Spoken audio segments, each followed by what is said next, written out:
أشهد أن محمدًا رسول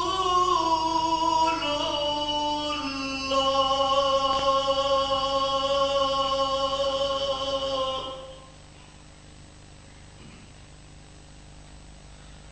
أشهد أن محمدًا رسول الله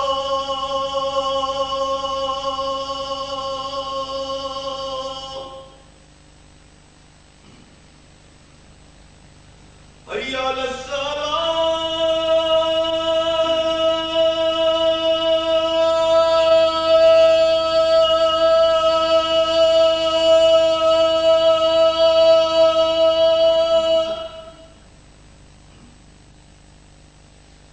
حي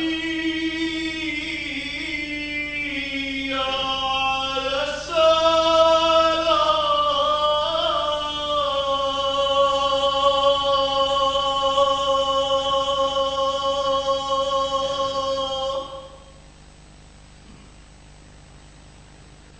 حي على الفلاح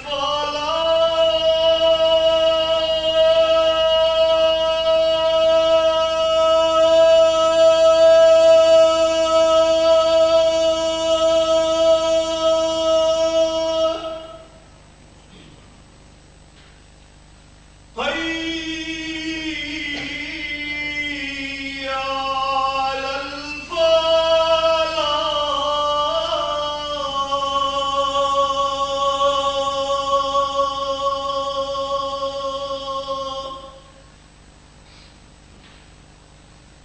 الله أكبر الله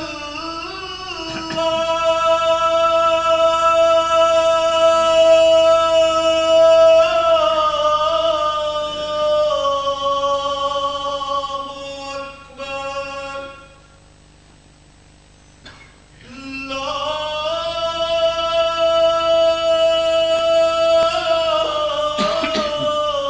إله إلا الله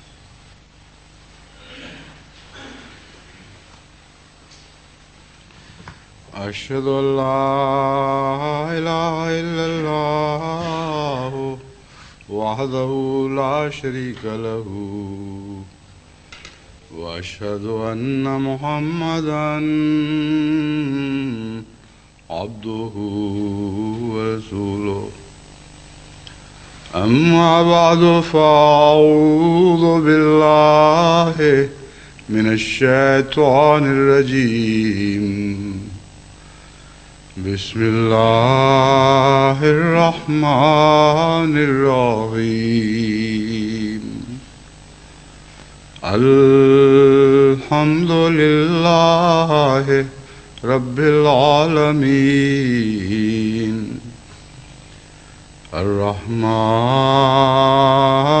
الرحيم مالك يوم الدين إياك نعبد وإياك نستعين اهدنا الصراط المستقيم صراط الذين أنعمت عليهم غير المغضوب عليهم ولا الضالين.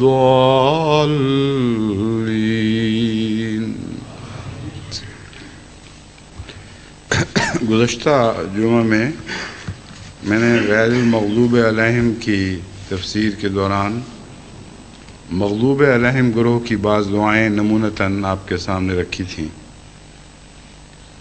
وہی مضمون آج بھی جاری رہے گا، لیکن دوسری آیت جو گزشتہ تسلسل میں پیش کرنی تھی اس سے پہلے میں فرعون کے غرق سے متعلق کچھ مزید کہنا چاہتا ہوں.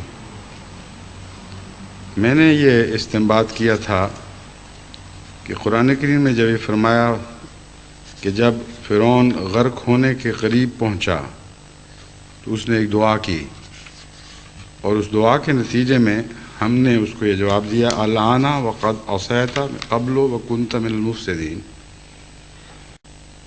اب تو دعا کا وقت نہیں رہا، کیونکہ اس سے پہلے تو مسلسل نافرمانی کرتا رہا اور فساد پھیلاتا رہا. فَالْيَوْمَ نُنَجِّيكَ بِبَدَنِكَ، لیکن آج کے دن ہم تیرے بدن کو ضرور نجات دے دیں گے.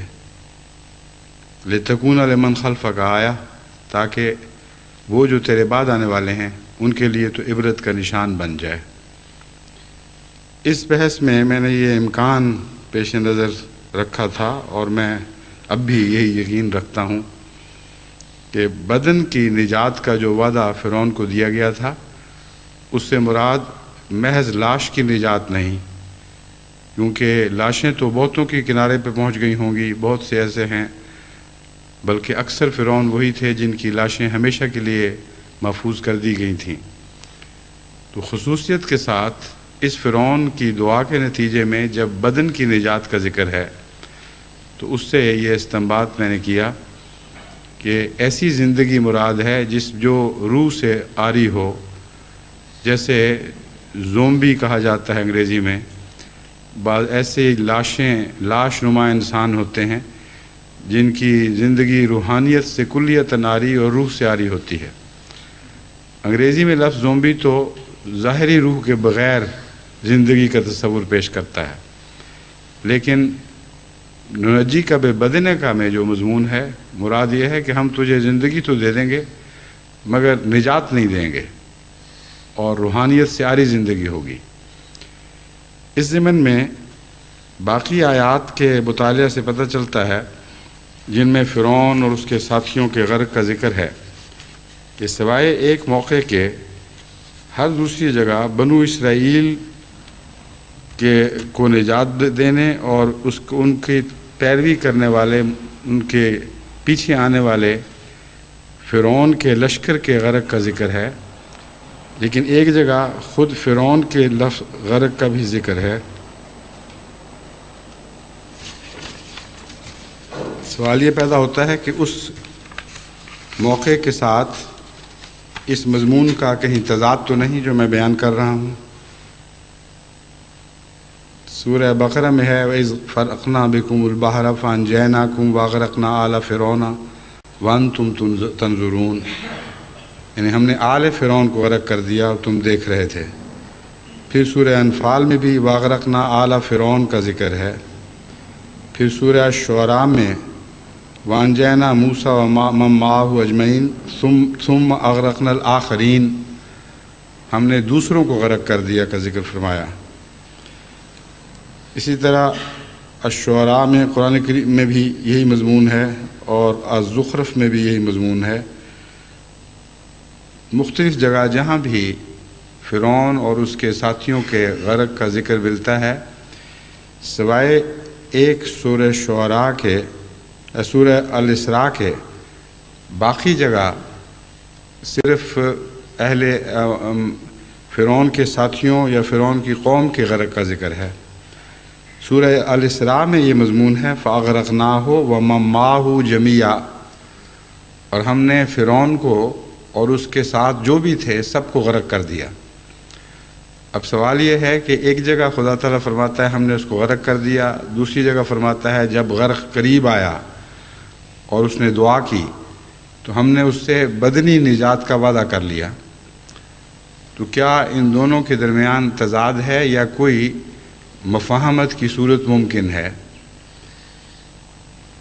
غرق کا لفظ جب میں نے ڈکشنری میں دیکھا تو معلوم ہوا کہ ہر جگہ جس کو ہم ڈوبنا اردو میں کہتے ہیں بالکل وہی مفہوم عربی میں غرق کا پایا جاتا ہے۔ کوئی شخص تیرنے کی کوشش کرتا ہو، بچنے کی کوشش کرتا ہو، لیکن ہار جائے اور پانی کے اندر ڈوب جائے۔ ڈوب مرنے کا معنی غرق کا کہیں میں نے نہیں دیکھا، اس لیے ان دونوں میں میرے نزدیک تضاد کوئی نہیں۔ جس طرح خدا تعالیٰ نے مچھلی کے پیٹ میں سے بھی ایک نبی کو زندہ بچا لیا تھا، جہاں اس کے بچنے کے امکان ایک عام ڈوبے ہوئے آدمی کے بچنے کے امکان کے مقابل پر بہت کم تھے۔ بارہا ہم نے دیکھا ہے کہ ایک شخص ڈوب جاتا ہے اور ڈوبے ہوئے کو ایسی حالت میں نکال لیا جاتا ہے کہ ابھی اس نے دم نہیں توڑا اور پھر کوشش کر کے اس کو بچا لیا جاتا ہے۔ بس خدا تعالیٰ جہاں غرق کا لفظ استعمال فرماتا ہے اس میں کوئی شک نہیں کہ فرعون ضرور ڈوبا ہے اور اپنے لشکر کے ساتھ ڈوبا ہے، اور جہاں فرماتا ہے ہم تیرے بدن کو نجات بخشیں گے اس میں بھی کوئی شک نہیں کہ ڈوبے ہوئے کے لیے ظاہری زندگی کے بچانے کا انتظام ممکن ہے، اور خدا تعالیٰ نے ایسا انتظام ضرور کیا ہوگا، کیونکہ اس وعدے کا خصوصیت کے ساتھ یہاں ذکر کرنا ایک گہرا پیغام رکھتا ہے، اور وہ پیغام اس وقت تو لوگوں کو سمجھ میں نہیں آ رہا تھا، اب کی دنیا میں ہمیں سمجھ آیا جب کہ ہم نے فرعون کی لاش کو بچا ہوا اور ممی ہوئی حالت میں دیکھا۔ لیکن جب میں نے مزید تحقیق کی تو معلوم ہوا کہ وہ فرعون جس نے موسیٰ سے ٹکر لی تھی اور جس کے متعلق یہ آتا ہے ہم نے اس کو غرق کیا، وہ فرعون 90 سال کی عمر میں طبی موت مرا ہے، اور اس کی ممی اور اس کے سارے کاغذات جو ساتھ ہیں اور تمام تحریریں یہ بتا رہی ہیں کہ وہ نوعمری میں غرق ہونے کی حالت میں نہیں مرا تھا، بلکہ لمبی عمر پا کر اس کے بعد اس نے کئی لڑائیاں بھی کی ہیں۔ ان لڑائیوں کے بعد بعض ایک جگہ بہت بڑی بھاری فلسطینیوں کے ہاتھوں شکست بھی کھانے لگا تھا، جس کو بعد میں دوبارہ ایک قسم کی فتح میں تبدیل کیا گیا۔ لیکن ایک موقع پر تو بہرحال بہت ذلت ناک شکست بھی اس نے کھائی۔ سوال یہ ہے کہ کیا قرآن کریم کا ایسا ترجمہ کیا جائے گا جس کے مقابل پر تاریخی گواہی کھڑی ہو، اور بجائے اس کے کہ وہ نشان عبرت کا نشان، وہ لاش عبرت کا نشان بنے، نعوذ باللہ من ذالک قرآن کریم پر شک ڈالنے کا ایک نشان بن جائے۔ ایک یہ پہلو ہے۔ دوسرا پہلو یہ ہے کہ قرآن کریم کے معنی پر غور کر کے اس کی خاص طرز کلام کو سمجھتے ہوئے ایسے معنی کیے جائیں جو بجائے اس کے کہ حقائق سے متضاد دکھائی دیں، حقائق کو اس رنگ میں پیش کریں کہ غیر معمولی طور پر خدا تعالیٰ کی شان ان سے ظاہر ہو اور وہ لاش واقعتاً عبرت کا نشان بن جائے۔ میرا رجحان لازماً اس طرف ہے، اور میرے نزدیک غرق ہونے اور غرق ہونے کے بعد بچائے جانے میں کوئی تضاد نہیں ہے، بلکہ عام انسانی تجربہ ہمیں بتاتا ہے کہ بارہا ڈوبے ہوئوں کو بچا لیا گیا ہے۔ خاص طور پر فرعون کے ارد گرد جو اس کا محافظ عملہ تھا، اور خاص طور پر اس لیے کہ وہ دریائے نیل کے کنارے بسنے والے لوگ تھے، ان میں بڑے بڑے تیراک تھے، بہت ماہر غوطہ خور موجود تھے، ان لوگوں کا اپنے بادشاہ کو بچانے کی کوشش نہ کرنا بعید از فہم ہے۔ اس لیے ہرگز بعید نہیں، بلکہ میرے نزدیک واقعتاً یہی ہوا کہ فرعون کو ڈوبنے کے بعد اس کے ساتھیوں نے غوطہ خوری کے ذریعے جو بھی انہوں نے کوشش کی اس کی لاش کو نکالا، اور چونکہ خدا تعالیٰ نے وعدہ کر لیا تھا کہ میں تیرے بدن کو نجات بخش دوں گا، اس لیے وہ بدن زندہ رہا اور ایک لمبے عرصے تک اس بدن کے ساتھ وہ چلتا پھرتا حکومت کرتا ہوا دکھائی دیا، لیکن اس کی روح کو نجات نہیں بخشی گئی، گویا زندگی میں ہی اس کی موت کا فیصلہ کر دیا گیا تھا، اور ایک ایسا قطعی فیصلہ تھا جو باقی سب سے اس کو جدا کرتا ہے۔ باقی لوگوں کے لیے آخر دم تک توبہ کا دروازہ کھلا رہتا ہے۔ اس سے زیادہ عبرت کا نشان اور کیا ہو سکتا ہے کوئی کہ ایک لمبی زندگی اور بادشاہت کی اور فخر کی زندگی اس کے سامنے پڑی ہو، اور اس کو معین طور پر خبر دی گئی ہو کہ تم پر ہر قسم کی توبہ کا دروازہ بند ہو چکا ہے، اب تم ایک ظاہری زندگی بسر کرو گے لیکن اس میں کوئی روحانیت نہیں ہوگی۔ تو یہ ساری باتیں میرے ذہن میں تھیں اور ہیں، اور اس کے باوجود میرا رجحان اسی طرف ہے کہ قرآن کریم نے جو وعدہ کیا تھا وہ بدنی زندگی کا وعدہ تھا، محض بدن کو عبرت کا نشان بنانے کا وعدہ نہیں تھا۔ اب ہم بقیہ آیات کی طرف متوجہ ہوتے ہیں۔ ایک دعا یہ بتائی گئی ہے، وَأَنذِرِ النَّاسَ يَوْمَ يَأْتِيهِمُ الْعَذَابُ فَيَقُولُ الَّذِينَ ظَلَمُوا رَبَّنَا أَخِّرْنَا إِلَىٰ أَجَلٍ قَرِيبٍ نُجِبْ دَعْوَتَكَ وَنَتَّبِعِ الرُّسُلَ أَوَلَمْ تَكُونُوا أَقْسَمْتُم مِّن قَبْلُ مَا لَكُم مِّن زَوَالٍ۔ اور تو لوگوں کو ڈرا اس دن سے جس دن عذاب ان کو آ لے گا، فَيَقُولُ الَّذِينَ ظَلَمُوا رَبَّنَا أَخِّرْنَا إِلَىٰ أَجَلٍ قَرِيبٍ، وہ لوگ جنہوں نے ظلم کیا ہے وہ خدا سے یہ استدعا کریں گے کہ اے خدا ہمیں کچھ اور مہلت دے دے، نجب دعوتک ونتبع الرسل، ہم تیری دعوت کو قبول کریں گے اور تیرے بھیجے ہوں کی پیروی کریں گے۔ اولم تکونوا اقسمتم من قبل ما لکم من زوال، کیا اس سے پہلے تم یہ قسمیں نہیں کھایا کرتے تھے کہ تمہیں کبھی کوئی زوال نہیں ہوگا؟ وَسَكَنْتُمْ فِي مَسَاكِنِ الَّذِينَ ظَلَمُوا أَنفُسَهُمْ وَتَبَيَّنَ لَكُمْ كَيْفَ فَعَلْنَا بِهِمْ وَضَرَبْنَا لَكُمُ الْأَمْثَالَ، اور تم ان لوگوں کے گھروں میں بسے رہے جنہوں نے تم سے پہلے اپنی جان پر ظلم کیے تھے، وَتَبَيَّنَ لَكُمْ كَيْفَ فَعَلْنَا بِهِمْ، اور تم پر خوب روشن ہو چکا تھا کہ ان کے ساتھ ہم نے کیا سلوک کیا تھا، وَضَرَبْنَا لَكُمُ الْأَمْثَالَ، اور ہم نے تمہارے سامنے مثالیں کھول کھول کر بیان فرمائی تھیں، وَقَدْ مَكَرُوا مَكْرَهُمْ وَعِندَ اللَّهِ مَكْرُهُمْ، اور جو مکر وہ کر سکے انہوں نے وہ سارے مکر کیے، اور اللہ کے پاس ان کے مکروں کا مکمل ریکارڈ موجود ہے۔ وَإِنْ كَانَ مَكْرُهُمْ لِتَزُولَ مِنْهُ الْجِبَالُ، خواہ ان کے مکر ایسے بھی تھے جس سے پہاڑ ٹل جاتے، لیکن اللہ تعالیٰ نے ان کے مکروں کو ناکام کر دیا۔ یہ جو دعا ہے یہ ویسی ہی دعا ہے جو اس سے پہلے بھی کئی دعائیں آپ کے سامنے پیش کی جا چکی ہیں کہ عین اس وقت جب کہ خدا کا فیصلہ آ جائے اس وقت کی دعا قبول نہیں ہوا کرتی۔ اس سے پہلے فرعون کی دعا کی بھی مثال گزری ہے، لیکن اس میں خدا تعالیٰ نے خود استثناء فرمایا ہے کہ جزوی طور پر میں تیری بات مانوں گا لیکن مکمل طور پر نہیں مانی جائے گی۔ اکثر دعائیں تو وہ بیان کی گئی ہیں جو عذاب قیامت کے دن جہنم کے سامنے پیش کرتے ہوئے جہنم کے اندر ظالموں کی التجائیں ہیں، اور ان سب کے رد ہونے کا ذکر ہے۔ کچھ دعائیں وہ ہیں جو موت کا منہ دیکھ کر یا عذاب کا منہ دیکھ کر کی جاتی ہیں، ان کے بھی اکثر رد ہونے کا ذکر ہے۔ سوال یہ ہے کہ ان کی دعائیں صرف 2-3 مضمونوں پہ کیوں مشتمل ہیں؟ وجہ یہ ہے کہ مومن کو تو ایک لمبی زندگی ملتی ہے ابتلاؤں کی، ایسے دور میں جب کہ دعائیں قبول ہو سکتی ہیں وہ دعائیں کرتا ہے اور دعائیں مقبول ہوتی ہیں، اور اس کے بے شمار نمونے ہیں جو اس کی مختلف زندگی کے حالات پر چسپاں پاتے ہیں۔ لیکن کافر کی دعائیں ہوتی اس وقت کی ہیں جب کہ آخری وقت پہنچا ہو، اس لیے صرف نجات کی چند دعائیں یا عذاب سے بچنے کی دعا کے سوا آپ کو کوئی دعا نظر نہیں آئے گی. ان کو دعا کا شعور نہیں ہوتا. اس لیے دعا کے بہت تھوڑے نمونے ہیں جو قرآن کریم نے ہمارے سامنے رکھے ہیں، لیکن ان پر بھی جب غور کریں تو ان سے ہمیں بہت سی نصیحت ملتی ہے.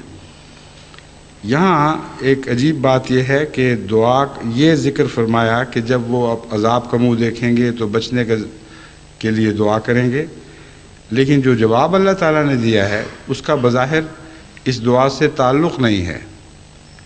فرمایا اولم تکونوا اقسمتم من قبل ما لکم من زوال، کیا تم وہی لوگ نہیں ہو جو اس سے پہلے قسمیں کھایا کرتے تھے کہ تم پر کبھی زوال نہیں آئے گا. وہ تو یہ دعا کر رہے ہیں کہ اے خدا ہمیں بچا لے، ہم توبہ کریں گے، ہم سے عذاب ٹال دے تاکہ ہم دوبارہ موقع پائیں کہ تیرے رسولوں کی پیروی کریں اور تجھ پر ایمان لائیں. لیکن جواب یہ دیا جا رہا ہے کیا اس سے پہلے تم ہی لوگ یہ قسمیں نہیں کہا کرتے تھے کہ ہمیں کوئی زوال نہیں آئے گا. اصل بات یہ ہے کہ یہاں ان کافروں کا ذکر ہے جو زمین میں تکبر کرتے ہوئے خدا کی جگہ لینے کی کوشش کرتے ہیں اور خدا کے بھیجے ہوں کو ایسے چیلنج کرتے ہیں کہ جن کے نتیجے میں گویا خدائی کے اختیارات ان کو مل چکے ہیں، اور کھلے کھلے چیلنج کرتے ہیں کہ جو کچھ کرنا ہے کر لو، جو عذاب لا سکتے ہو لے آؤ، ہم پر کبھی کوئی زوال نہیں آئے گا، ہمیں ہمیشگی کی بادشاہت عطا ہوئی ہے، ہماری طاقت کو کوئی نقصان نہیں پہنچا سکتا. تو یہ ساری کہانی ہے جو اس قسم کے اندر بیان فرما دی گئی. تم یہ کہا کرتے تھے اور قسمیں کھایا کرتے تھے کہ تمہیں زوال نہیں آئے گا. کن معنوں میں زوال نہیں آئے گا؟ جب وہ انبیاء سے ٹکر لیتے تھے تو ان کو کہا کرتے تھے کہ جو کرنا ہے کر گزرو، جو دعائیں کرنی ہے کرو، کوئی دنیا میں ایسی طاقت نہیں، کوئی آسمان پر ایسی طاقت نہیں جو ہماری ترقیوں کو تنزل میں بدل دے. فرمایا کہ جن کے تکبر کا یہ حال تھا، جب عذاب کو سامنے دیکھتے ہیں اور وہ اس زوال کو دیکھتے ہیں جس کے متعلق وہ انکار کیا کرتے تھے، اس وقت ان کی دعا کی قبول ہونے کا کوئی وقت نہیں رہتا. وَسَكَنْتُمْ فِي مَسَاكِنِ الَّذِينَ ظَلَمُوا أَنفُسَهُمْ. یہاں ہر جگہ جہاں کافر کی یا ظالم کی دعا بیان ہوئی ہے اس کی رد ہونے کی دلائل بھی بیان فرما دیے گئے ہیں. فرمایا تم تو ایسے لوگ ہو جو تم نے کبھی نصیحت پکڑی ہی نہیں، اب عذاب کو دیکھ کر کیسے نصیحت حاصل کرو گے؟ کیا اس سے پہلے تم جیسے لوگوں پر عذاب نہیں آئے تھے؟ کیا انہی کے گھروں میں تم بسے نہیں رہے؟ کیا تم نے تاریخ سے یہ سبق نہیں سیکھے کہ تم جیسے کام کرنے والے تم سے پہلے ہلاک کر دیے گئے؟ بس اگر عذاب سے تم نے نصیحت پکڑنی ہے تو پہلوں کے عذاب سے کیوں نصیحت نہ پکڑی؟ وہ بھی تو تم جیسے ہی تھے، تمہارے جیسے کاموں کے نتیجے میں اپنے بد انجام کو پہنچے. بس تمہارے سامنے ان کا ماضی ہے اور اب تم اس ماضی کو بھلا کر نظر انداز کرنے کے بعد جب اس کو مستقبل کے طور پر اپنے سامنے دیکھ رہے ہو تو ہمیں کہتے ہو کہ ہمیں واپس کر دو، ہم نصیحت پکڑیں گے. اس فطرت کے خلاف بات ہے. جسے نصیحت پکڑنی ہو وہ دوسرے کے بد حال کو دیکھ کر اپنے لیے نصیحت کا رستہ اختیار کرتا ہے اور نیکی کا رستہ اختیار کرتا ہے. جب اپنے اوپر آ پڑے تو پھر بچنے کا کوئی سوال نہیں رہا کرتا. وَقَدْ مَكَرُوا مَكْرَهُمْ وَعِنْدَ اللَّهِ مَكْرُهُمْ. اور پھر وہ بھی بہت مکر کرنے والے سے تمہاری طرح، اور خدا کے پاس ان کا مکر ہے. اس کا مطلب یہ ہے کہ اللہ تعالیٰ کے قبضہ قدرت میں ہے کہ ان کے مکر کو جس طرح چاہے ذلیل و رسوا کر کے نامراد کر دے. عند اللہ مکرکم، خدا کی مٹھی میں ہے ان کے مکر. خدا والوں کو کیا کہہ سکتے ہیں؟ دوسرا ہے خدا کے پاس ان کے مکروں کا مکمل ریکارڈ موجود ہے. وَإِن كَانَ مَكْرُهُمْ لِتَزُولَ مِنْهُ الْجِبَالُ. اگر ایسے مکر بھی ان کے پاس ہوتے جس سے پہاڑ ٹل جاتے تب بھی خدا کے قبضہ قدرت میں تھے. خدا کی مرضی کے بغیر وہ سارے مکر بے اثر رہتے اور بے اثر رہے. تو جو دعا آخر پر نامنظور کی جاتی ہے اس کا فلسفہ بھی خدا تعالیٰ ساتھ ساتھ بیان فرماتا چلا جا رہا ہے۔ وَإِذْ قَالَ رَبُّكَ لِلْمَلَائِكَةِ إِنِّي خَالِقٌ بَشَرًا مِّن صَلْصَالٍ مِّنْ حَمَإٍ مَّسْنُونٍ، یہ وہ دعا اس کے بعد، اس ذکر کے بعد کہ کس طرح ہم نے انسان کو ایک گلی سڑی مٹی سے پیدا کیا اور پھر فرشتوں کو اس کی اطاعت کا حکم دیا، فرماتا ہے سب نے اطاعت کی سوائے ابلیس کے۔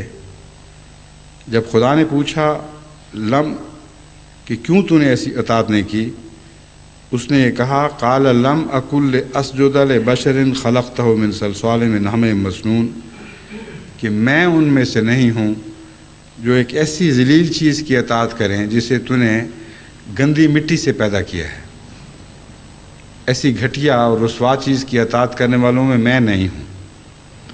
قال فاخرج منہا فإنک رجیم، فرمایا کہ تو اپنی موجودہ کیفیت سے باہر نکل جا، یعنی ہم تجھے اس حالت میں نہیں رہنے دیں گے جس حالت میں ہم نے تجھے بنایا تھا، تجھے ذلیل و رسوا کریں گے۔ وَإِنَّ عَلَيْكَ اللَّعْنَةَ إِلَىٰ يَوْمِ الدِّينِ، اور قیامت تک کے دن کے لیے تجھ پر لعنت ہے۔ تب یہ سننے کے بعد شیطان نے دعا کی ہے، لیکن یہاں لفظ شیطان نہیں ہے بلکہ ابلیس ہے۔ یا ابلیس و مالک اللہ تکون من الساجدین، یہاں لفظ ابلیس خاص طور پر قابل توجہ ہے، میں آگے جا کے بیان کروں گا کہ کیوں یہاں یہ خاص اہمیت رکھتا ہے۔ قال رب فانظرنی الی یوم یبعثون، اے خدا مجھے مہلت دے اس وقت تک کے لیے جب کہ لوگوں کو دوبارہ تو نئی زندگی عطا کرے گا۔ قال فإنک من المنظرین، فرمایا ہاں تجھے ہم اس وقت تک کے لیے مہلت دیتے ہیں۔ الی یوم الوقت المعلوم، اس معین وقت تک کے لیے جس کا ذکر گزر چکا ہے۔ قال رب بما اغویتنی لأزینن لہم فی الارض ولأغوینہم اجمعین، اے میرے رب چونکہ تو نے مجھے گمراہ قرار دے دیا ہے، میں ان کے لیے زمین میں جو کچھ ہے وہ بہت ہی حسین اور خوبصورت بنا کر دکھاؤں گا۔ وَلَأُغْوِيَنَّهُمْ أَجْمَعِينَ، اور میں سب کے سب تیرے بندوں کو گمراہ کر دوں گا۔ إِلَّا عِبَادَكَ مِنْهُمُ الْمُخْلَصِينَ، وہاں شیطان نے خود یہ استثناء کیا سوائے ان بندوں کے جو تیرے مخلص بندے ہیں۔ یہاں مخلص کا لفظ نہیں بلکہ مخلص کا لفظ استعمال کیا گیا ہے، مراد یہ ہے جن کو تو خالص کر دے۔ پس شیطان نے جو بات کی ہے وہ بھی حکمت کی بات ہے، اور شیطان کی طرف بھی قرآن کریم نے جو باتیں منسوب کی ہیں ان میں سے بعض عقل اور سمجھ کی باتیں ہیں، اور معلوم ہوتا ہے کہ بڑے بڑے شیطان دنیا میں صاحب عقل بھی ہوتے ہیں جب مگر انکار کی دفعہ ان کی عقلیں ماری جاتی ہیں۔ جس طرح ابو جہل پہلے ابو الحکم کہلاتا تھا، حکمت کا باپ، وہ جہالت کا باپ بن گیا۔ اور یہاں ابلیس سے مراد میں سمجھتا ہوں ہر دور کا ابلیس ہے، اور مہلت دینے سے مراد یہ ہے کہ جب بھی خدا تعالیٰ اپنے بندوں میں سے کسی کو بھیجتا ہے تاکہ اس کے خالص بندوں کا انتخاب کیا جائے اور ظاہری بندوں سے سچے اور مخلص بندوں کو الگ کر کے دکھایا جائے، تو ان کو نبی کے ذریعے مخلص بنایا جاتا ہے۔ وہ لوگ جو نبی کی اطاعت کرتے ہیں وہ خدا کی طرف سے خالص بنائے جاتے ہیں، اپنے طور پر کوئی خالص نہیں بن سکتا۔ تو یہ نبوت کا مضمون ہے جس کو شیطان نے یہاں بیان کیا ہے۔ وہ کہتا ہے ہاں وہ لوگ جن کو نبوت کے ذریعے تیری طرف سے خلوص عطا ہوگا اور وہ نبوت کی پیروی کے ذریعے مخلص بنائے جائیں گے، وہ یقیناً میری پیروی نہیں کریں گے۔ قال ھذا صراط علی مستقیم، خدا تعالیٰ نے اس کے جواب میں فرمایا یہ وہ سیدھا رستہ ہے جو میری طرف آتا ہے۔ یعنی شیطان بھی وہیں بیٹھا ہوا بہکا رہا ہے، اور خدا کے انبیاء بھی اسی رستے پر نیک نمونے دکھا رہے ہیں، اور جن کو ان خدا کے بندوں پر ایمان لانے کی توفیق ملتی ہے، وہ مخلص بنا دیے جاتے ہیں اور ان پر شیطان کا کوئی دخل نہیں رہتا۔ فرمایا اِنَّ عِبَادِی لَیسَ لَکَ عَلَیہم سُلطان اِلَّا مَنِ اتَّبَعَکَ مِنَ الْغَاوِینَ، میرے بندوں پر تجھے کوئی تسلط نہیں ہے سوائے ان کے جو پہلے سے گمراہ ہوں اور ٹیڑھی طبیعت رکھتے ہوں۔ وَإِنَّ جَہَنَّمَ لَمَوْعِدُهُمْ أَجْمَعِینَ، اور جہنم تم سب کے لیے وعدہ ہے، اجمعین سب کے سب اس جہنم میں داخل ہوگے۔ لہا سبعۃ ابواب، اس کے 7 دروازے ہیں، لکل باب منہم جزء مقسوم، اور ان کے ہر دروازے کے لیے ایک حصہ مقرر ہو چکا ہے، ایک ایسا جز ہے جو پہلے سے تقسیم شدہ ہے، وہ ان دروازوں کے ذریعے داخل ہوگا۔ ان سادہ سی آیات میں بہت سی حکمت کی ایسی باتیں ہیں جن کا ذکر ضروری ہے۔ شیطان نے تو یہ صرف اتنا کہا تھا کہ تیرے مخلص بندوں پر، میرا مخلص بندوں کے سوا میں سب کو گمراہ کر دوں گا۔ اللہ تعالیٰ فرماتا ہے کہ جن کو تو گمراہ کرے گا ان پہ بھی تیرا تسلط اس وجہ سے ہوگا کہ ان کے اندر کجی موجود ہوگی، ورنہ تیرا کچھ بھی اختیار نہیں ہے۔ یہ ایک بہت گہرے فلسفے کی اور حکمت کی بات ہے جسے مومن کو سمجھ لینا چاہیے کہ شیطان کا کسی پر بھی کوئی تسلط نہیں ہے۔ جن کو خدا مخلص کر دے ان پر تو اس کے تسلط کا سوال ہی نہیں۔ دوسرے جو بندے ہیں وہ جو ٹیڑھے ہوں وہی شیطان کو دعوت دیتے ہیں، جن کے نفس میں کجی نہ ہو ان پر شیطان کو غلبہ نہیں مل سکتا۔ تو اللہ تعالیٰ فرماتا ہے اِنَّ عِبَادِی لَیسَ عَلَیہم سُلطان، میرے بندوں پر تو تیرے غلبے کا سوال ہی کوئی نہیں پیدا ہوتا۔ اِلَّا مَنِ اتَّبَعَکَ مِنَ الْغَاوِینَ، سوائے اس کے کہ کوئی ٹیڑھے لوگ خود تیری پیروی کریں۔ بس گناہ کا فلسفہ ہے جو بہت کھول کر بیان فرما دیا گیا۔ اگر اب اپنی غلطیوں پر کوئی انسان گہری نظر سے نگاہ ڈالے اور اپنے ماضی کے حالات کا مطالعہ کرے تو اس پر یہ خوب کھل جائے گا کہ اندر کی وہ کجی ہے جو باہر سے گناہ کو بلاتی ہے۔ جب تک وہ کجی انسانی فطرت میں پیدا نہ ہو، انسان گناہ کی طرف نہ راغب ہو سکتا ہے، نہ گناہ اسے مغلوب کر سکتا ہے۔ اس لیے پہلے اندر ایک فیصلہ ہو جاتا ہے، اور وہی فیصلہ ہے جو آگے پھر گناہ کے رستوں کی پیروی کرنے کی توفیق دیتا ہے۔ بس کیسا خوبصورت اور واضح انسانی فطرت کا نقشہ کھینچا گیا ہے۔ بس اندر کی جو کجی ہے اس کا نام شیطان ہے، اور باہر سے بلانے والے جو ہیں وہ ابلیس ہیں۔ اور آن حضرت صلی اللہ علیہ وآلہ وسلم کے دور میں بھی ابو جہل ایک ابلیس تھا، اور اسی طرح ہر دور میں بہت سے ابلیس پیدا ہوتے ہیں، ضروری نہیں کہ صرف ایک ہی ہو۔ وہ بدیوں کی طرف بلاتے ہیں، اور ہر انسان کے اندر ایک شیطان ہے، جیسا کہ آن حضرت صلی اللہ علیہ وآلہ وسلم نے فرمایا کہ ہر شخص کے اندر، ہر شخص کی رگوں میں شیطان دوڑ رہا ہے، اور ہر شخص کا اپنا شیطان ہے۔ جب پوچھا گیا کہ یا رسول اللہ آپ کا بھی شیطان ہے؟ آپ نے فرمایا ہاں، لیکن وہ مسلمان ہو گیا، یعنی میرے اندر کوئی کجی رہی نہیں۔ یہ بہت گہرا فطرت کا راز ہے۔ ہر انسان کی رگوں میں کچھ نہ کچھ کجی موجود ہوتی ہے جو اسے باہر کی بد آواز کے سامنے سر جھکانے پر آمادہ کر دیتی ہے، اور اصل خطرناک شیطان اندر کا شیطان ہے۔ اور وہ شیطان اگر مسلمان ہو جائے تو پھر کسی کو دنیا میں اس شخص کے اوپر غلبہ نہیں نصیب ہو سکتا، یعنی خدا کے سوا کسی کو اس شخص پر غلبہ نصیب نہیں ہو سکتا۔ تو اس انسانی گہری فطرت کے راز کو سمجھنے کے بعد ایک انسان شیطانی اثرات سے یا ابلیسی اثرات سے بہتر رنگ میں بچ سکتا ہے۔ اور مزید پھر اس بات کو واضح فرما دیا کہ یہاں فطرت انسانی کی بات ہو رہی ہے۔ فرمایا جہنم جس میں یہ لوگ داخل کیے جائیں گے، لہا سبعۃ ابواب، اس کے 7 دروازے ہیں۔ جنت کے بھی 7 دروازے بتائے گئے ہیں، اور جہنم کے بھی 7 دروازے بتائے گئے ہیں۔ اس ضمن میں ایک مرتبہ ربہ میں آغاز کے سالوں میں نے ایک خطبہ دیا تھا جس میں سمجھایا تھا کہ ان دروازوں سے کیا مراد ہے۔ 5 تو حواس خمسہ ہیں، کان کا دروازہ، آنکھ کا دروازہ، شامہ قوت شامہ کا دروازہ، مزے کا دروازہ، لمس کا دروازہ وغیرہ وغیرہ۔ یہ 5 سوراخ ایسے ہیں جن کے ذریعے انسان بیرونی دنیا سے رابطہ کرتا ہے۔ اگر ان دروازوں پر پہرے نہ بٹھائے گئے ہوں تو جہاں بھی کمزوری ہوگی وہاں سے کوئی اچکا داخل ہو سکتا ہے، کوئی چور آ سکتا ہے۔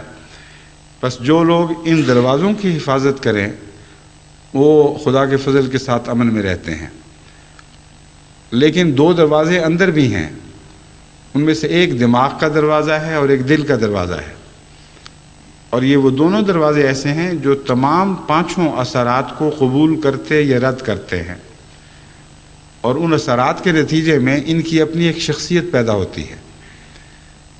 ایک شخصیت ذہنی قابلیتوں کی شخصیت ہے، ایک شخصیت جذباتی قابلیتوں کی شخصیت ہے، اور یہ دونوں چیزیں بیرونی اثرات سے رفتہ رفتہ بنتی ہیں، اور اندرونی قابلیتوں کے اوپر جب بیرونی اثرات اپنی روشنی ڈالتے ہیں تو ان کے نتیجے میں اندر سے ایک روشنی پیدا ہوتی ہے۔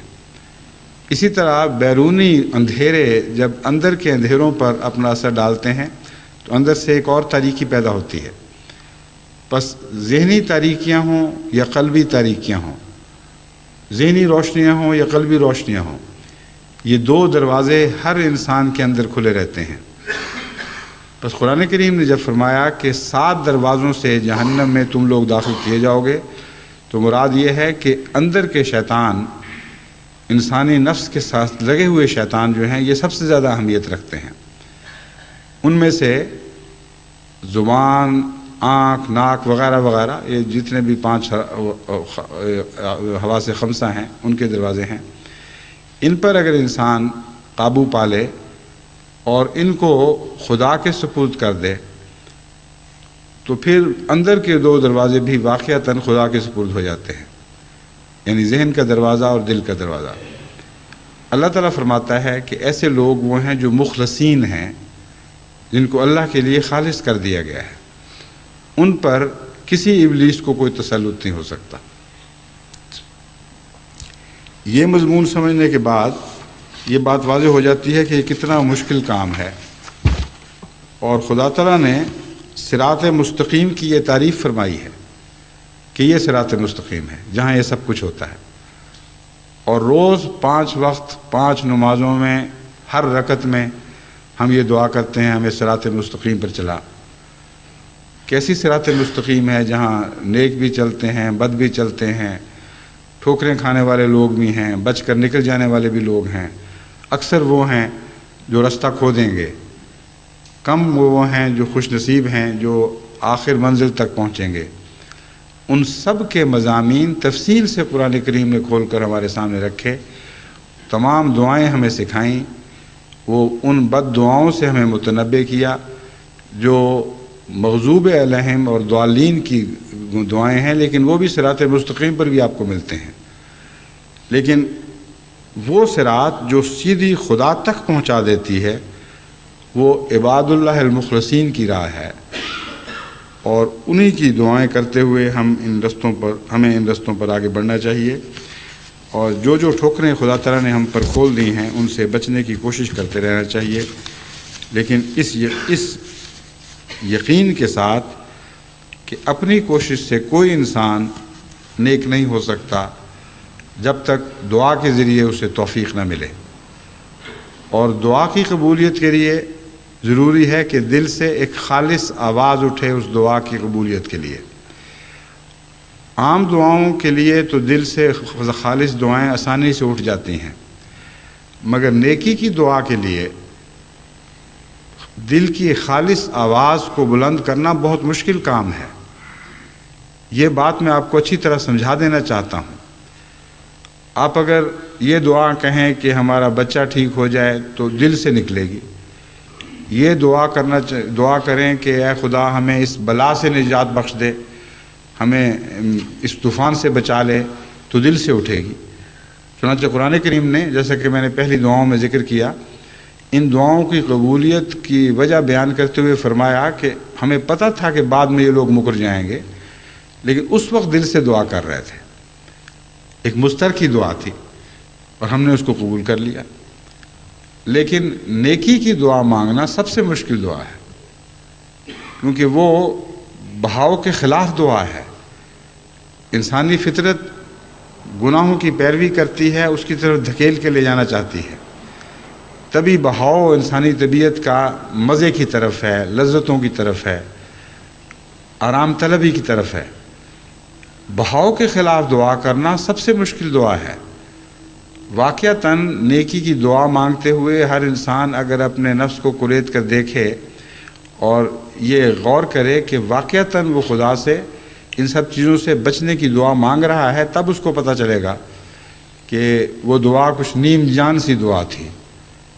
انسان کہتا ہے کہ مجھے نیکی عطا کر، لیکن ساتھ ڈرتا بھی ہے اور پوری طرح نیت بھی نہیں رکھتا۔ ایک شخص رزق حلال کی دعا مانگتا ہے مثلا، اب روزانہ اس کے لیے رزق حرام کئی قسم طرح سے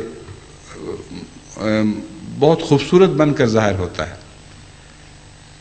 اگر ان سب امکانات کو پیش نظر رکھے اور پھر یہ دعا کرے کہ اے خدا مجھے رزق حلال عطا کر، تب اس کو سمجھ آئے گی کہ دعا مخلص دعا ہوتی کیا ہے۔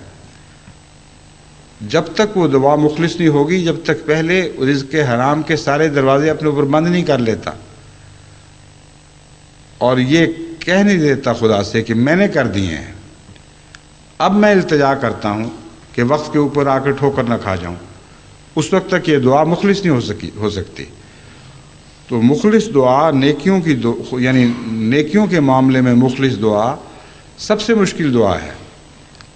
اپنے بچوں کے لیے آپ کر سکتے ہیں، اپنے مرے ہوئے بزرگوں کے لیے کر سکتے ہیں، کیونکہ ان کی خاطر آپ کو اپنے اندر تبدیلی کی ضرورت نہیں ہے، آسانی سے کر سکتے ہیں۔ مائیں بچوں کو جتنی مرضی دعائیں دے لیں، یا خدا ان کو نیک بنا، سب ٹھیک ہے، لیکن اپنے لیے نیکی مانگیں، اپنی کجیاں درست کرنے کی دعائیں مانگیں، اپنے جھوٹ سے بچنے کی دعا مانگیں، اپنی نمازیں پڑھنے کی توفیق پانے کی دعائیں مانگیں، اور بہت سی ایسی دعائیں مانگیں۔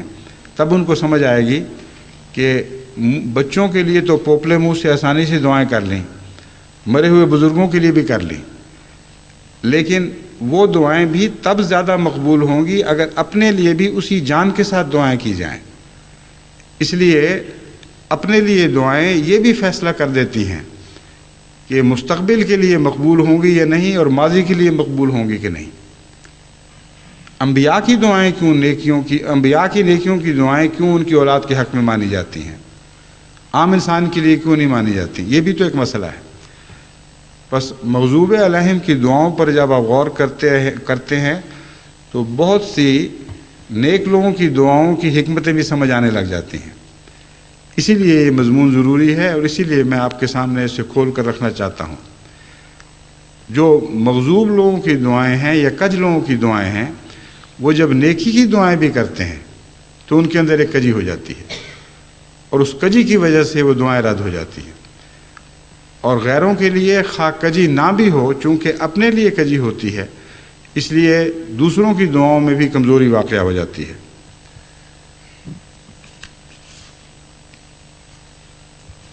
ایک دعا ہے قیامت کے دن، دعا ہے یا سوال کہہ لیجئے، پوری دعا نہیں بنتی، ایک سوال ہے، اور وہ یہ کہ خدا تعالیٰ جب کسی کو اندھا بنا کر اٹھائے گا، یعنی دوسری دنیا میں نور سے عاری کر دے گا، بصیرت سے عاری فرما دے گا، تو یہ کہے گا قال رب لما حشرتنی اعمیٰ وقد کنت بصیرا، کہ اے میرے رب تو نے مجھے اندھا کیوں اٹھا دیا، میں تو دنیا میں دیکھا کرتا تھا۔ قال کذالک اتتک آیاتنا فنسیتہا، اللہ فرمائے گا کہ اسی لیے، یعنی دلیل یہ ہے کہ تیرے پاس میرے نشانات آیا کرتے تھے یا آتے رہے، اور تو نے انہیں نظر انداز کر دیا۔ نسیتہا کا معنی یہاں بھلا دینا ان معنوں میں نہیں کہ ایک چیز یاد تھی اور بھلا دی گئی۔ نسیتا کا معنی ہے انہیں اس طرح نظر انداز کر دیا گویا وہ بھول چکے تھے، فراموش کر دیا ان کو، ان کی طرف توجہ ہی نہیں کی۔ وَكَذَلِكَ الْيَوْمَ تُنْسَىٰ، اور آج تجھے اسی طرح بھلا دیا جائے گا۔ دیکھتے ہوئے نہ دیکھنے کا مضمون ہے جو بیان ہوا ہے۔ تنسا کا نسیتہا کا مطلب یہ نہیں ہے کہ تو نے کوئی یاد چیز کو بھلا دیا، بلکہ مراد یہ ہے کہ تیرے سامنے تھی اور تو نے دیکھا ہی نہیں، نظر انداز کر دیا۔ تو جو چیز اپنی مرضی سے تو نے نہیں دیکھی آج تجھے نظر ہی نہیں آئے گی، اور آج تو بھی اسی طرح خدا کے سامنے بھلا دیا جائے گا اور تیری ضرورتوں کی پرواہ نہیں کی جائے گی۔ یہ بہت ہی دردناک سزا ہے، اور یہ سزا ہم دنیا میں اپنے لیے بناتے چلے جاتے ہیں۔ جب خدا کی طرف سے کوئی بات ظاہر ہو جائے، اسے دیکھنے کے باوجود آنکھیں بند کر لی جائیں، تو اس پر یہ مضمون صادق آتا ہے۔ میں نے بہت سے تبلیغ کے دوران مولویوں سے باتیں کی ہیں، اور میں ذاتی طور پر جانتا ہوں نظر آتے تھے وہ لوگ اپنی آنکھیں بند کرتے ہوئے۔ جب ان کے سامنے کھلی کھلی بات رکھی گئی تو ان کے چہروں پر آپ خوف کے آثار دیکھ سکتے تھے۔ آپ جانتے تھے کہ ان کو نظر آ گیا ہے، لیکن بڑی پریشانی کے ساتھ انہوں نے اس رخ کو موڑا ہے اور کوشش کر کے مضمون کو بدلتے تھے۔ یہ ان لوگوں کا ذکر ہے، اور بعض دفعہ انسان روزمرہ کی زندگی میں مومن ہوتے ہوئے بھی ایسی غلطیاں کر جاتا ہے۔ اس لیے اس سوال کا جواب خدا نے ہمیشہ کے لیے دے دیا کہ تم آئندہ کی زندگی کے لیے اپنی بصارت اور بصیرت خود بناؤ گے یا خود بگاڑو گے۔ اگر اس دنیا میں تم اندھے بن کے رہو گے تو قیامت کے دن بھی اندھے ہی اٹھائے جاؤ گے، اور اگر اس دنیا میں روشنی پاؤ گے تو پھر قیامت کے دن بھی روشنی عطا ہوگی۔ اس کا تعلق صرف آنکھوں سے نہیں بلکہ حواس خمسہ سے ہے۔ تمام حواس کا تعلق خدا تعالیٰ کی بعض فرما برداریوں اور بعض نشانات سے ہے، اور جہاں جہاں انسان ان کو بھلاتا ہے وہاں اگر پرکلیتاً ان پر فالج نہیں گرا دیتا تو کم سے کم ان حصوں کو بیمار کر دیتا ہے، اور قیامت کے دن ان حصوں سے اس نے جنت کی لذتیں پانی ہیں یا ان جنت سے محرومی کے نتیجے میں عذاب دیکھنا ہے۔ اس لیے بہت ہی احتیاط کی ضرورت ہے کہ اس دنیا میں ہم اپنے حواس خمسہ کو اس طرح استعمال کریں کہ ان سے ملتے جلتے ان سے تعلق رکھنے والے حواس خمسہ آئندہ کی دنیا میں پیدا ہوتے رہیں۔ چنانچہ جب میں نے کہا کہ اس کا تعلق صرف آنکھوں سے نہیں بلکہ دوسرے حواس سے بھی ہے، اس کی وجہ یہ ہے کہ قرآن کریم اس کے بعد فرماتا ہے وَكَذَلِكَ نَجْزِي مَنْ أَسْرَفَ وَلَمْ يُؤْمِنْ بِآيَاتِ رَبِّهِ، ہم اسی قسم کا سلوک ہر اس شخص سے کرتے ہیں جو اسراف سے کام لیتا ہے اور خدا تعالیٰ کے نشانات پر ایمان نہیں لاتا اور ان کا انکار کرتا ہے۔ وَالْعَذَابُ الْآخِرَةِ أَشَدُّ وَأَبْقَىٰ، اس ضمن میں جو بعد میں آنے والا عذاب ہے وہ زیادہ سخت ہوگا اور باقی رہنے والا ہوگا۔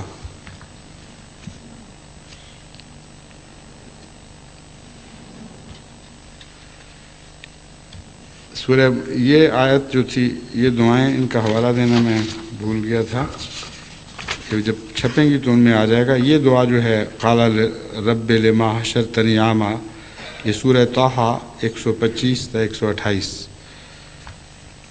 سورہ مومنون کی 100 تا 102 آیات میں اللہ تعالیٰ فرماتا ہے حتیٰ اذا جاء احدهم الموت قال رب ارجعون، یہاں تک کہ جب ان میں سے کسی ایک کو موت آ جائے تو وہ یہ کہے گا اے خدا مجھے لوٹا دے، لعلی اعمل صالحا فیما ترکت کلا، تاکہ میں جو جگہ چھوڑ کر آیا ہوں اس جگہ واپس جا کر نیک اعمال بجا لاؤں، یعنی اپنی زندگی کو نئے اعمال سے زینت دوں۔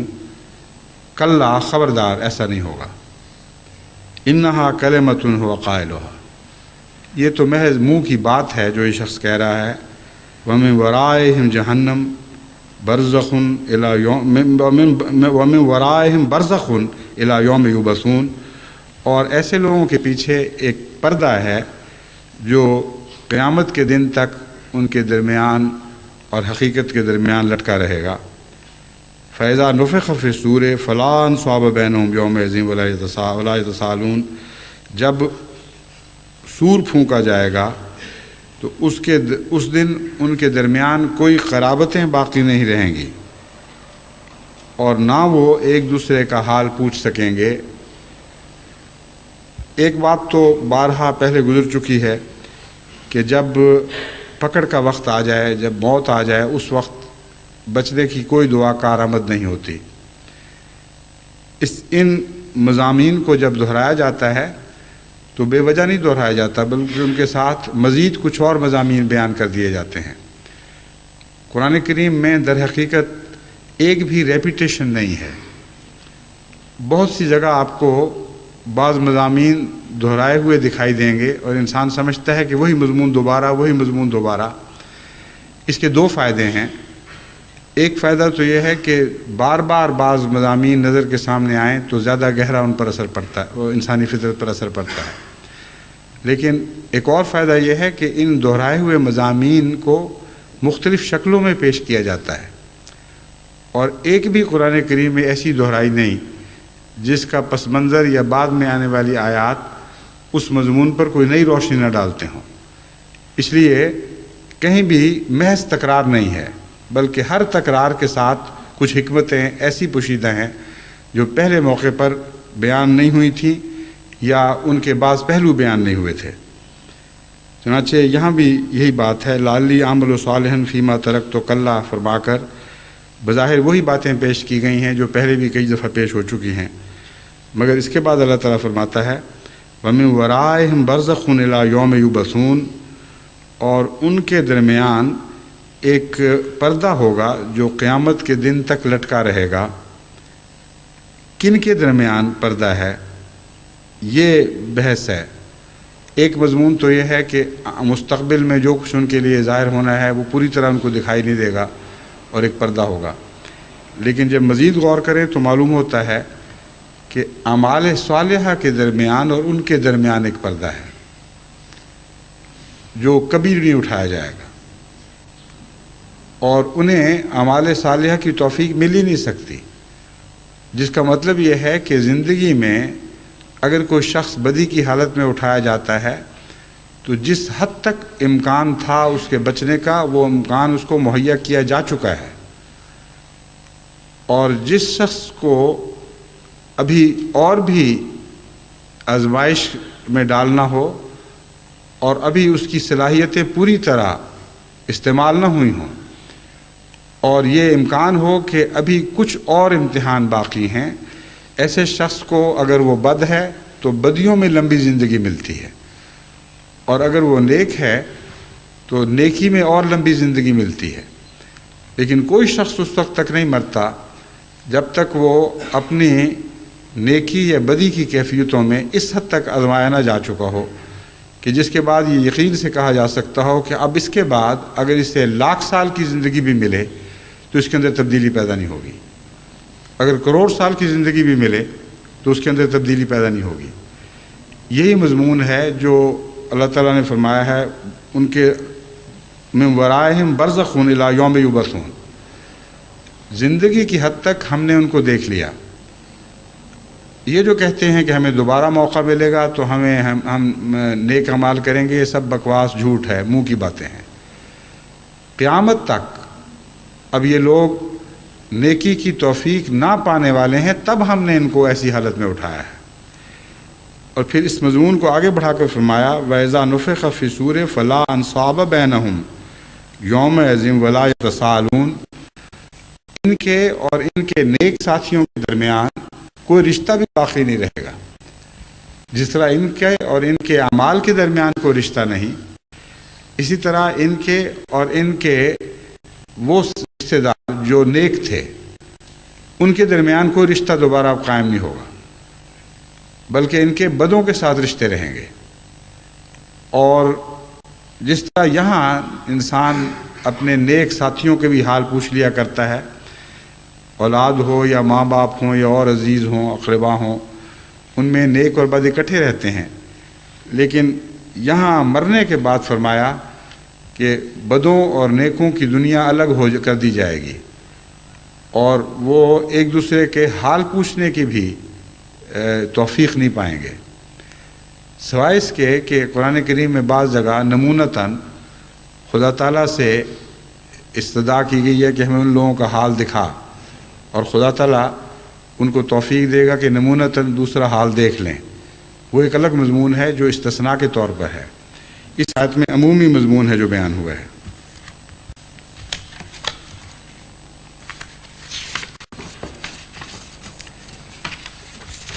اب میں اس مضمون کو سر دست یہاں چھوڑتا ہوں، کیونکہ مختصراً ایک اور بات بھی آپ کے سامنے رکھنی ہے۔ ہمارا مالی سال اختتام کو پہنچا ہے 30 جون کو۔ میں چونکہ دورے پر تھا اس لیے میں اس کے متعلق پہلے کوئی گفتگو نہیں کر سکا۔ واپس آنے کے بعد مجھے بعض اطلاعیں ملی ہیں، اللہ تعالیٰ کے فضل سے جن ممالک سے بھی اطلاع ملی ہے ان میں یہ خوشخبری ہے کہ بجٹ سے توقع سے زیادہ آمد ہو چکی ہے۔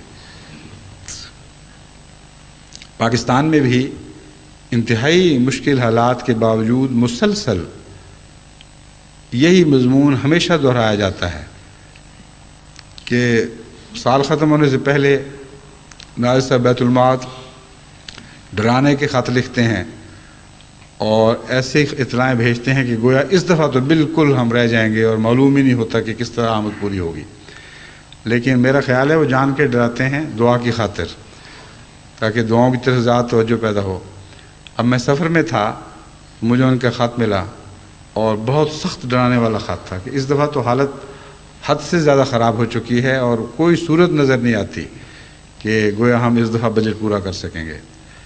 لیکن واپس آیا ہوں تو چٹھی بالکل برعکس مضمون کی موجود ہے، یعنی 2 ہفتے کے اندر اندر ایسی کایا پلٹی ہے اللہ کے فضل سے کہ جتنی متوقع آمد تھی اس سے بھی کئی لاکھ اوپر آمد ہو گئی ہے، اور اللہ تعالیٰ کے فضل کے ساتھ باقی دنیا میں بھی یہی سلوک چلتا ہے۔ جہاں کمزوری ہے وہاں انتظامیہ کی کمزوری ہے، اور انتظامیہ کی کمزوریاں 2 طرح سے ہیں۔ ایک تو یہ کہ ان کو سارا سال بیدار مغزی سے احمدیوں تک پہنچنے، ان کو ان کے فرائض یاد دلانے کی توفیق نہیں ملتی۔ بعض سیکٹری مال سست ہو جاتے ہیں، کئی مہینے کے بعد، بعض وقت سال کے بعد بتاتے ہیں کہ تمہارا یہ سب کچھ بقایا پڑا ہے، اور ہر قسم کے انسان دنیا میں ہیں۔ اخلاص کے باوجود بعض طبعاً کمزور ہوتے ہیں، بعض طبعاً سست ہوتے ہیں۔ ان تک اگر پہنچ جائیں آپ وقت کے اوپر تو جو کچھ ہے حاضر کر دیں گے، لیکن جب وقت تک پہ نہ پہنچیں تو دنیا کی دوسری ضروریات پہلے آ جاتی ہیں، پھر وہ ان پر خرچ کر دیتے ہیں، آخر پر ان کے لیے مشکل ہو جاتا ہے۔ جہاں بھی انتظامیہ مستعد ہے اللہ تعالیٰ کے فضل سے، وہاں جماعت بھی اسی طرح مستعدی کا رد عمل دکھاتی ہے، اور جہاں انتظامیہ دعا کرنے والی ہے وہاں تو اللہ تعالیٰ کے فضل کے ساتھ حیرت انگیز نشان ظاہر ہوتے ہیں، دیکھتے دیکھتے مالی امور کی کایا پلٹ جاتی ہے۔ تو اس لیے میں اعلان کرتا ہوں، اور جہاں جہاں بھی اب یہ خطبے کی آواز پہنچے گی، کہ 1 مہینے کے اندر اندر اپنی مجالس عاملہ کی میٹنگز بلائیں اور اپنے سابقہ رویے کا جائزہ لیں تنقیدی نظر سے، اور یہ دیکھیں کہ سارا سال کیا مستعدی کے ساتھ نعت دہندوں کی فکر کی گئی، کم شرح سے چندہ دینے والوں کے معیار کو بلند کرنے کی کوشش کی گئی یا نہ کی گئی۔ اس ضمن میں یونائٹڈ اسٹیٹس میں جو میں نے مجلس عاملہ کو خصوصیت سے ہدایت دی تھی، وہ باقی دنیا میں بھی بھجوا دی جائے گی، یعنی اس کی ریکارڈنگ بھجوا دی جائے گی، اس پر بھی غور کر لیں اور اپنے مالی حالات کو بہتر بنانے کی کوشش کریں۔ دوسری بات یہ ہے کہ اکثر ممالک رپورٹ بھجوانے میں سستی کر دیتے ہیں۔ مثلا اب 1 سال تو سال کا جو مالی سال کا عرصہ ہے وہ تو گزر چکا، لیکن ابھی تک بھاری اکثریت ایسے ممالک کی ہے جنہوں نے یہاں رپورٹ بھیجنے کا خیال بھی نہیں کیا، حالانکہ ہر سال مکمل رپورٹ اس سال کی آنی چاہیے۔ بس 1 مہینے کے اندر اندر اب جماعتیں اپنی مکمل رپورٹ بھی بھجوائیں اور اس رپورٹ کے ساتھ معین اطلاع کریں کہ اس وقت تک کتنا حصہ مرکز ان کے پاس زائد پڑا ہوا ہے، اس حصہ مرکز کے متعلق ہدایت طلب کریں کہ اس کو کیا کرنا ہے۔ ایک زمانہ تھا جب کہ حصہ مرکز زائد کے طور پر اکثر باہر پڑا رہ جاتا تھا، کیونکہ مرکز براہ راست بہت سے جماعتی کاموں میں اس طرح ملوث نہیں تھا کہ ساری دنیا میں مرکز کی طرف سے تفصیل سے خرچ ہو رہا ہو، بلکہ جو جماعتیں تھیں وہی خرچ کرتی تھیں اور وہی مرکزی خرچ کے مترادف سمجھا جاتا تھا۔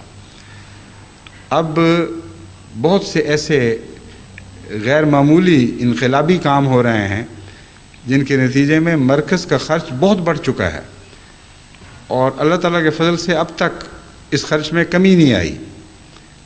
لیکن بعض دفعہ یہ الجھن ضرور پیدا ہوتی ہے کہ فلاں ملک میں پتہ نہیں ہمارے کتنے پیسے پڑے ہوئے ہیں، فلاں ملک میں کتنے پڑے ہوئے ہیں۔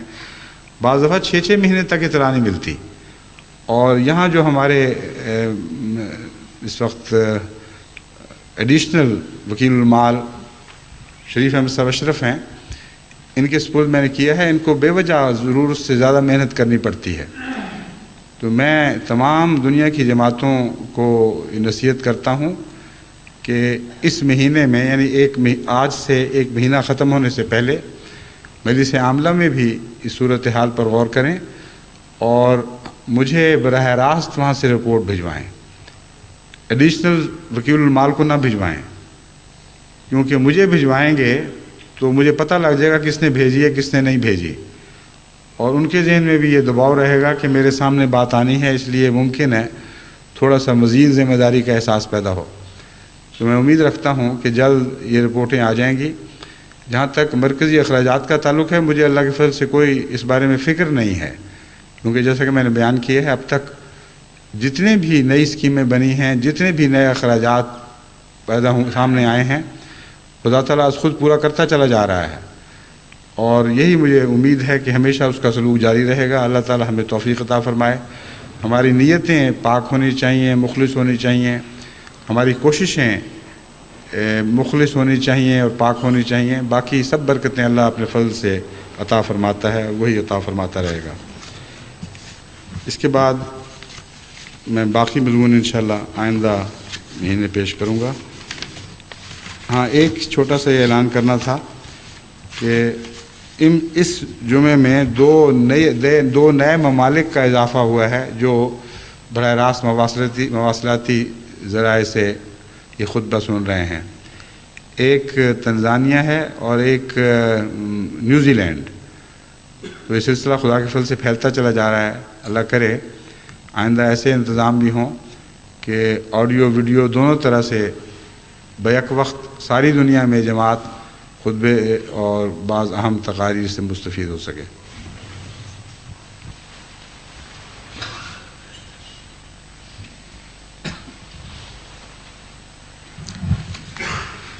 الحمد للہ نحمده ونستعینه ونستغفره ونؤمن به ونتوکل علیہ ونعوذ باللہ من شرور انفسنا ومن سیئات اعمالنا من یهده اللہ فلا مضل له ومن یضللہ فلا ہادی له ونشهد أن لا إله إلا الله وحده لا شريك له ونشهد أن محمدا عبده ورسوله عباد الله رحمكم الله إن الله يأمر بالعدل والإحسان وإيتاء ذي القربى وينهى عن الفحشاء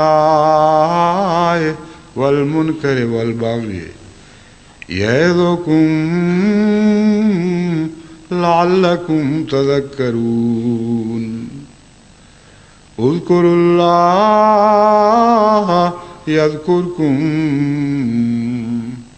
وادعوه يستجب لكم ولذكر الله أكبر